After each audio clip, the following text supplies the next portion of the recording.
Hello students, हम लोग कबीर की साखियाँ पढ़ रहे हैं जिसमें उन्होंने हिंदू और मुसलमान दोनों ही पक्षों का विरोध किया है। तो मैं डॉक्टर पंकज उत्पल आपको इसी साखी के बारे में आज डिटेल में बताने वाली हूँ।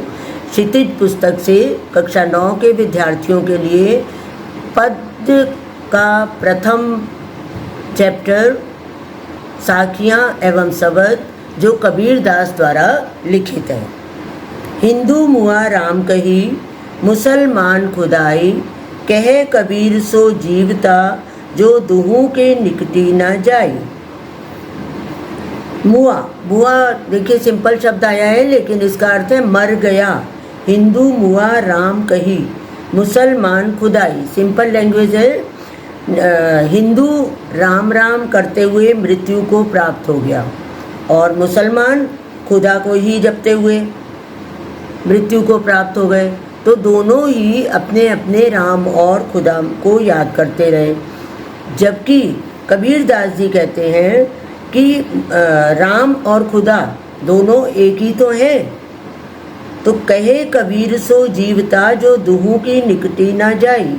तो कबीर दास जी का मानना ये है कि जो राम और खुदा के चक्कर में न पड़कर प्रभु की भक्ति करता है वही सच्चे रूप में जीवित है, अर्थात सच्चा ज्ञान प्राप्त करता है। जैसा कि आपको पहले भी बताया था कि कबीर दास ना हिंदुओं के समर्थक थे और ना ही मुसलमानों के समर्थक थे, इसीलिए उन्होंने इस साखी में ऐसा कहा है। दुहू की निकट न जाई में दुहू किसके लिए आया है? राम और खुदा के लिए प्रयुक्त किया गया है।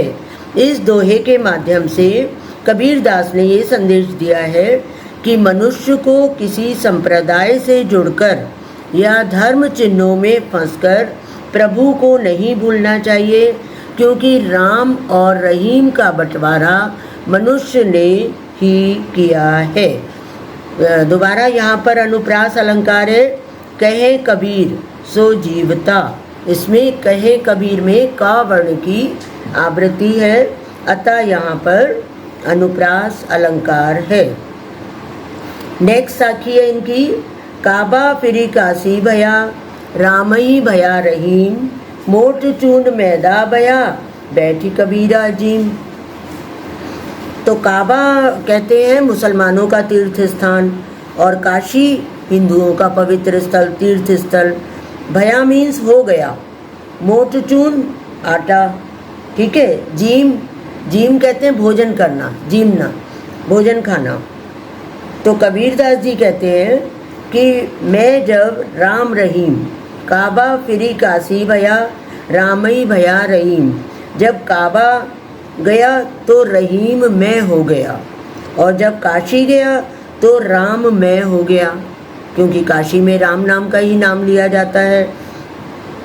तो कबीर दास जी बार बार कह रहे हैं कि मैं जब राम रहीम अर्थात हिंदू मुसलमान के भेद से ऊपर उठ गया तो मेरे लिए काशी तथा काबा में कोई अंतर नहीं रह गया। मोट चूंड मैदा भया, तो मन की जिस कालिमा के कारण, कलुषिता के कारण जिस मोटे आटे को वो अखाद्य समझ रहे थे या व्यक्ति अखाद्य समझता है, वही बारीक मैदा बन गया जिसे मैं आराम से खा रहा हूँ। अर्थात मन से जब सांप्रदायिक भेदभाव की भावना समाप्त हो जाती है तब व्यक्ति सच्ची भक्ति का आनंद प्राप्त करता है, ठीक है। धार्मिक कट्टरता और भेदभाव को काव्यांश में क्या कहा गया है? धार्मिक कट्टरता और भेदभाव को काव्यांश में मोट चून नाम से संबोधित किया गया है। बैठ कबीरा जीम में क्या दिखाई दे रहा है हमें? कौन सा बिंब दिखाई दे रहा है? दृश्य बिंब। बैठ कबीरा जीम अर्थात बैठकर भोजन करो, अर्थात प्रभु की सच्ची भक्ति कब प्राप्त होती है?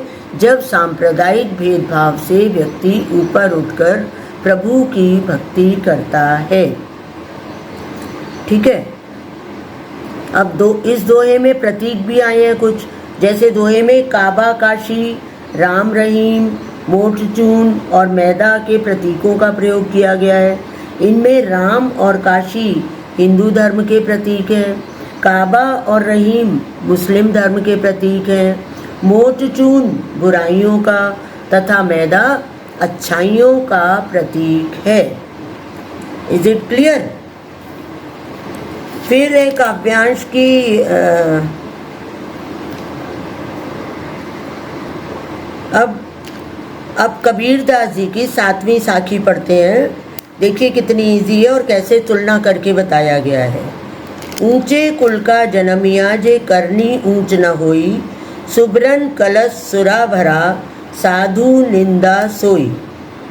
कबीरदास जी कर्मों के महत्व के बारे में बताते हुए कहते हैं कि ऊंचे कुल में जन्म लेने से व्यक्ति बड़ा नहीं बन जाता। ऊंचे कुल का जन्मिया, यदि आपने उच्च कुल में जन्म ले लिया है तो आप उच्च नहीं बन सकते, बड़े व्यक्ति नहीं बन सकते। जे करनी ऊंच न होई, यदि आपकी करनी उच्च नहीं है, यदि आपके कर्म अच्छे नहीं हैं तो ऊंचे कुल में जन्म लेने का कोई भी फायदा नहीं है। इसी का उदाहरण देते हुए कबीरदास अगली पंक्ति में कहते हैं, सुबरन कलश सुरा भरा साधु निंदा सोई। यदि सोने के कलश में मदिरा भर दी जाए तो साधु लोग तो उसकी निंदा ही करेंगे।